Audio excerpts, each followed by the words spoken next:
Hello everyone, this is Gary from Fantastic Fundas and we are doing current affairs for 12th May 2015. Now we are talking about India-China relation in this brilliant article by C. Raja Mohan ji.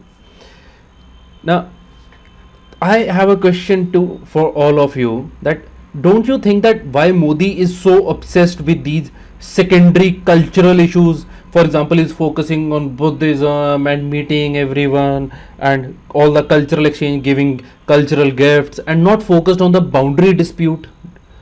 So what Raja Mohanji, the writer of this article which I have decoded, is saying is this. He said Modi changed the relation with China, and earlier this relation was in a straight jacket. I mean, there was not much happening. There was a set standard formula, but what Modi has done, he has brought a change, right? He has changed the relation. Now, see what happened. He is going to China, so what he does is he joins Weibo. Weibo is the Twitter, the Chinese Twitter, their company. It's a microblogging site, just like Twitter. He joined किया, think he has got like thousands of followers there. Last I heard was like 46,000. Now when President Xi Jinping he came to India, Modi he said ki let us meet in Ahmedabad at my place, and he serenaded him on the Sabarmati waterfront. हमने pictures भी देखी थी. They had their food, खाना वहाँ पर एक साथ बैठ के खा रहे थे. So those things happened, right? So there was like mutual एक relationship build up हो रहा था. जो जब भी जो ये इंटरनेशनल लीडर्स होते हैं इनका म्यूचुअल रिलेशनशिप होता है, तो कंट्रीज के रिलेशनशिप भी आपस में इंप्रूव करते हैं. Mutual friendship between the two leaders makes also better friendship between the countries.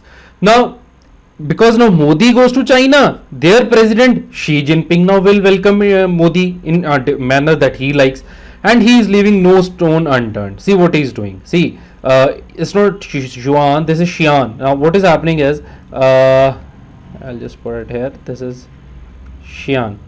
Now Modi will be taken to two places. One is Xi'an and one is Wild Goose Pagodas, which is about Xuanzang. So he is hosting Prime Minister Modi in his hometown Xi'an before the formal talks begin in Beijing. चलो घूम के आते हैं, एक rapid build up हो रहा है. And Xi'an, but if you remember, if you know, Xi'an is also the ancient capital of China, number one. So that is why it is important. See, Xi'an, this is Xi'an, ancient one is capital, okay. Second, and the focal point of Xi's signature, one belt, one road. So so that is important. Like one is this, it is capital. Second, it is the focal point. It is the point of concentration of Xi's project of one road, belt, one road. What is this one belt one road initiative? It connects over land far corners of Eurasia, Europe, that Asia, that part, to the Indo-Pacific littorals across the seas. And second place they would be going to is Wild Goose Pagodas, which honors Xuanzang. Now Xuanzang is the same person who came to India in 7th century. He's a Buddhist monk and he came to India. Now this is very important for all the competitive exams also, this fact. Next, the Prime Minister has often reminded the Chinese interlocutors that Xuanzang had visited Gujarat. So this is another thing now we know. Right, now we know three things about Xuanzang. One, that in his honor there is a pagoda built up in China, the name of which is Wild Goose Pagoda, number one. Number two, what we know about him is that Xuanzang came India to Gujarat. Number three, we know is that Modi is going there, right? Now, and he spent at in his birthplace, Vadnagar.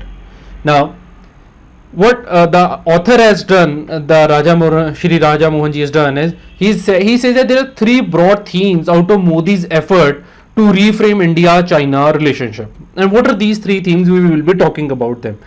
So one is this is about more engagement, right? About shaping the relation, about how the economy should be there, all those things. And Modi ji, he is extremely keen on this. He said there should be more engagement between India and China. So why has there been no since we have been trying to build India-China relation for such a long time, then why there has been not much of an engagement between the two countries? So the answer is that there have been few problems, like only small part of the national security establishment have controlled the narrative. मतलब कुछ लोग ही जो हैं इसको control कर रहे हैं, जो आपस में बातचीत होती है, और उसका जो वोकैबुलरी है, जिस भाषा में बात होती है, जो एजेंडा है बायलैटरल पार्टनरशिप का, वो ब्रॉड नहीं है, ज़्यादातर लोग उसको इन्वॉल्व नहीं कर रहे हैं.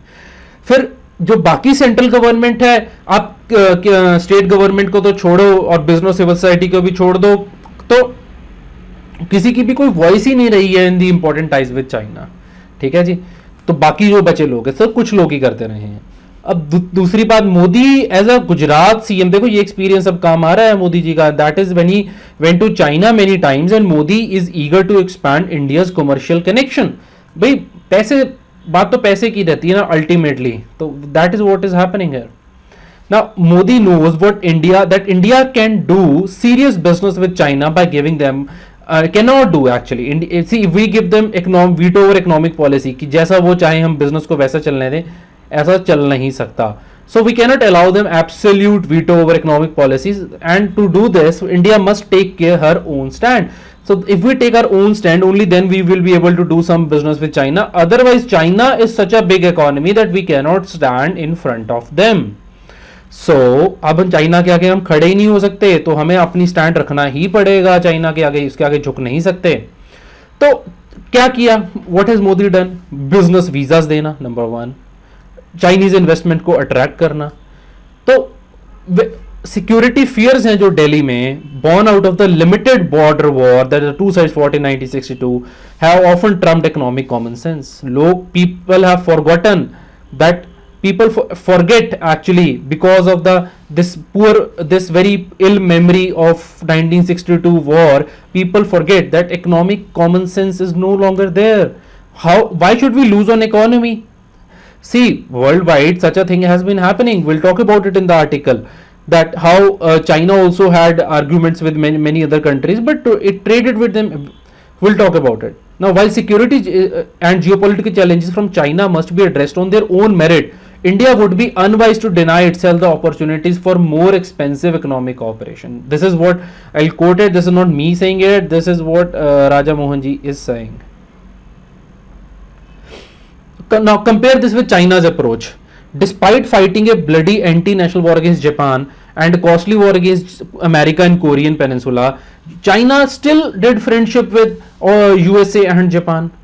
Economically they are trading it. And we read it earlier also, that how when at the same time China and Japan are fighting,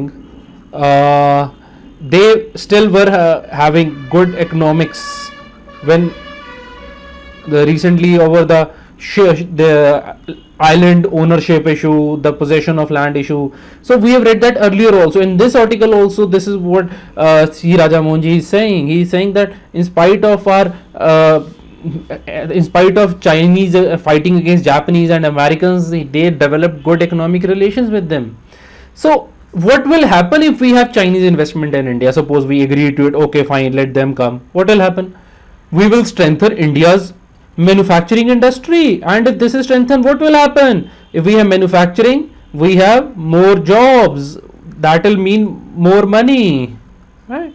So such things are there.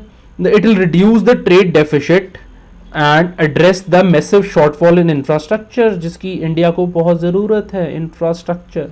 So all these problems would be solved. Now the second point which he says is, Modi is putting culture at the center of new engagement with China. In past, what India did, we buried our bilateral differences, whether it was boundary dispute or any other like regional competition. But on what basis? We said we are anti-colonial solidarity. हम भाई भाई हैं क्योंकि हम दोनों ही colonialism से लड़े हैं, और Asian unity का the question is there. The quest for multipolar world is there. Now what Raja Mohan ji says, he says that seductive anti-imperialist construct जो है ये चल रहा, the seductive anti-imperialist construct, however, has never really helped India and China draw close. India and China have never got close because of anti-colonial strand, or because on the question, even if it is all our disputes on the basis of Asian unity or the quest for multipolar world. So in all these cases, this has not brought us together. So what has Modi ji done? He's turned to Buddhism for stronger ties. Although India and China are neighboring civilizations with a long history of engagement, how many of us know that we have such a huge shared culture that we both civilizations have inherited? So Modi ji is creating awareness about that. If see, we must have some common ground. If that common ground cannot be based on anti-imperialist construct, then it has to be based on culture. So this is what Modi ji has done by talking about Buddhism and other culture. And how is he doing it? He is giving liberalization of visa to the Chinese. He is promoting tourism. As you know that India is a center of Buddhism. We have Bodhi tree in India. Then developing cultural contact and cooperation between the people of two countries. Cultural contacts are there, cooperation between the peoples. So we are doing all this. Now third point which C. Rajamohan says is Modi isn't defining relation with China on basis of relation with third parties. Now, just because what kind of relation China has with Pakistan or India has with the United States, our friendship is being thrusted forward independent of these events. इस बात का फर्क नहीं पड़ता है कि India और USA की दोस्ती कैसी है या फिर चाइना और पाकिस्तान की दोस्ती कैसी है. तो obviously this makes common sense also. Now Modi's sense of India as a leading power helps it break out of the non-alignment trap that it had set long back for itself in dealing with China and America. Modi ji का जो ये stand है, क्या होता था non alignment में, क्या हो रहा है, ट्रैप क्या है कि या तो आप किसी के साथ, नॉन अलाइनमेंट का मतलब है कि अब दो जो वर्ल्ड था डिवाइडेड था दो पार्ट्स में, एक तरफ था कम्युनिस्ट कंट्रीज, एक तरफ से कैपिटलिस्ट, वो आपस में लड़ रहे थे कोल्ड वॉर के टाइम पे. हमने कहा कि हम उस टाइम किसी की तरफ नहीं होंगे, तो हम नॉन अलाइंड हैं. तो यहाँ पर अगर हम यूएसए की तरफ होते हैं, हम यूएसए की तरफ होने से बचते थे, दिस इज यूएसए, लेकिन हम तो नैम पर बैठे हैं तो हम इसकी तरफ भी नहीं जाते थे. दूसरी तरफ अगर चाइना की तरफ जाते थे तो फिर वो बात हो जाती थी आपस में किसकी तरफ जाए. तो हम तो कहते थे हमारी इंडिपेंडेंट पॉलिसी स्टैंड है. But now we have carefully saved ourselves from this what do you call trap. Now we are having good relation with US also, and we are having good relationship with China also. India can cooperate more with US, for example, in areas like security while looking for strong Chinese support on infrastructure development. ठीक है, China और America हम दोनों को अलग अलग तरीके से हेल्प कर सकते हैं, यूएसए सिक्योरिटी में, चाइना इंफ्रास्ट्रक्चर में.